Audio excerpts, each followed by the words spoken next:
There are some books that feel less like stories and more like surveillance cameras pointed at the human soul.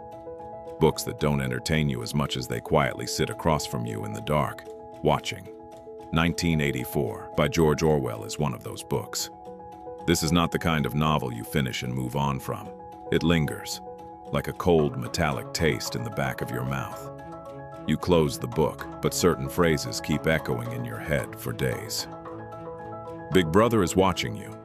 Even people who have never read 1984 know that sentence. It has escaped literature and entered culture itself. But here's the strange thing. Most people think 1984 is just a political dystopia. A warning about dictatorship, government control, surveillance. And yes, it is all of those things. But beneath all of that, this book is also about something deeply personal. What happens to a human being when truth itself becomes unstable, when language is manipulated, when memory is rewritten, when loneliness becomes political, when even your own thoughts stop feeling safe. That is the terrifying brilliance of 1984. It doesn't scream horror at you.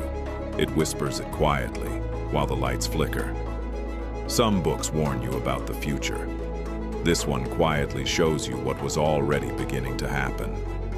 And that distinction, once you feel it, never quite leaves you. 1984 was published in 1949 by George Orwell, whose real name was Eric Arthur Blair. And Orwell wasn't writing from imagination alone. He had seen propaganda.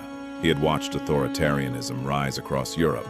He had witnessed political manipulation, censorship, manufactured war narratives, and the frightening machinery of power operating in plain sight. All of that anxiety found its way into this book. What makes Orwell extraordinary is that he doesn't write like a philosopher in an ivory tower. He writes like a tired, observant man staring out a rainy window, realizing that humanity might be sleepwalking towards something very dangerous, and knowing that most people are too comfortable or too distracted to look up. The world of 1984 is bleak, industrial, gray, suffocating. Giant posters staring down at citizens, televisions that watch you back, history changing depending on what the ruling party needs people to believe. Even language itself is shrinking. Because Orwell understood something terrifying. If you control language, eventually you control thought. And here is what makes this book genuinely frightening in 2026. Mass surveillance, manufactured narratives, information overload, public outrage cycles, truth becoming tribal. Every generation reads 1984 differently, because every generation finds new reasons to fear it. This book refuses to die. It keeps finding relevance, like smoke finding cracks in a wall. Orwell wrote 1984 while dying of tuberculosis. He finished it in a cold, damp farmhouse on a Scottish island, barely able to type. The physical bleakness of that process seems to have entered the book itself. You can feel the exhaustion and the urgency in every page. The story follows a man named Winston Smith, and Winston is not a hero in the traditional sense. He's exhausted, quiet, ordinary.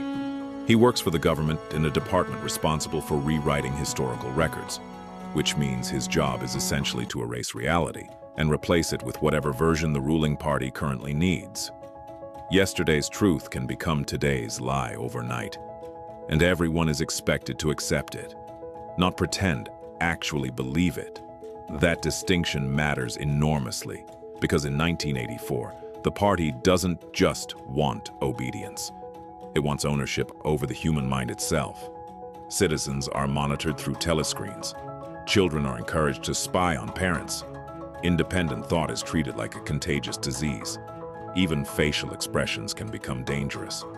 Imagine living in a world where your silence could incriminate you, where hesitation itself becomes suspicious. And somewhere inside this suffocating system, Winston begins committing the smallest and most dangerous act imaginable. He starts thinking for himself. That's it. Not rebellion with explosions, not grand speeches, just private thoughts, private doubts, private memories that he refuses to surrender. And Orwell makes that feel revolutionary. The most chilling thing in 1984 isn't the surveillance, it's the concept of doublethink, the ability to hold two contradictory beliefs simultaneously and accept both as true. Orwell understood that the most dangerous manipulation doesn't feel like manipulation. It feels like clarity. The genius of 1984 is that it constantly makes you question whether hope itself can survive under absolute control. And without spoiling anything, the second half of this novel becomes psychologically devastating. Not because of physical violence alone, but because Orwell understood something most thriller writers miss. The destruction of the spirit is far more terrifying than the destruction of the body. Some scenes in this book feel genuinely claustrophobic, like the walls themselves are moving closer, while someone calmly explains why 2 + 2 = 5. And the scariest part, the party often doesn't sound irrational. Its logic is twisted, but internally consistent, which forces the reader into an uncomfortable realization. Human beings are more manipulable than we like to believe. That idea doesn't stay safely inside the fiction. It follows you out of the book and into your day. The party's most powerful weapon isn't surveillance or violence, it's exhaustion. When people are tired enough, confused enough, and isolated enough, they stop resisting. They simply go along. And sometimes the greatest danger isn't oppression through force. It's the gradual normalization of numbness. Reading 1984 today feels strangely different from reading it years ago. Earlier it felt like dystopian fiction. Now it feels like a warning, hidden inside everyday life. Not because we live exactly in Orwell's world. We don't. But because many of the mechanisms Orwell feared still exist in softer forms around us. Constant distraction, algorithmic outrage, narrative warfare, performative identity, people becoming afraid to speak honestly, truth fragmenting into competing camps. Sometimes it feels like modern society isn't suffering from lack of information, but from exhaustion caused by too much of it. And exhausted people are easier to manipulate. That idea sits at the center of 1984 like a quiet black stone. But beyond politics, what affected me most about this novel was loneliness. Winston isn't just fighting a government. He's fighting the terrifying possibility that reality itself may disappear if nobody else remembers it with him. That's such a deeply human fear. Because memory is identity, truth is identity, language is identity, and Orwell understood that when those things collapse, people slowly become strangers to themselves. The book that changed shape most as I grew older. At 20, political. At 30, psychological. I suspect later in life it might feel almost spiritual. That's the mark of truly great literature.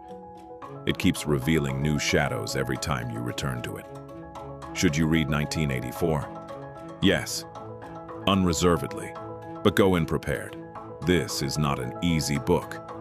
It's heavy, bleak, emotionally exhausting at points. But it is also one of the most important novels ever written. Not because it predicts the future perfectly, but because it understands human vulnerability with frightening precision. Read it slowly, without rushing. Let the discomfort settle.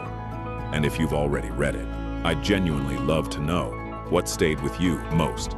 Which part of the book follows you into your day? Because some books are mirrors, some books are warnings. 1984 is both. Some books warn you about the future. This one quietly shows you what was already beginning to happen. And perhaps the most important question it leaves you with is not about governments or systems or power. It's this: are you still thinking for yourself? And with that, me, Nikhil, signing off. We'll meet again soon with another book, another quiet conversation, and another cup of coffee. Until then, take care. If you get some value from this video, please do consider subscribing to the channel. Share this video to a fellow reader and keep turning the page.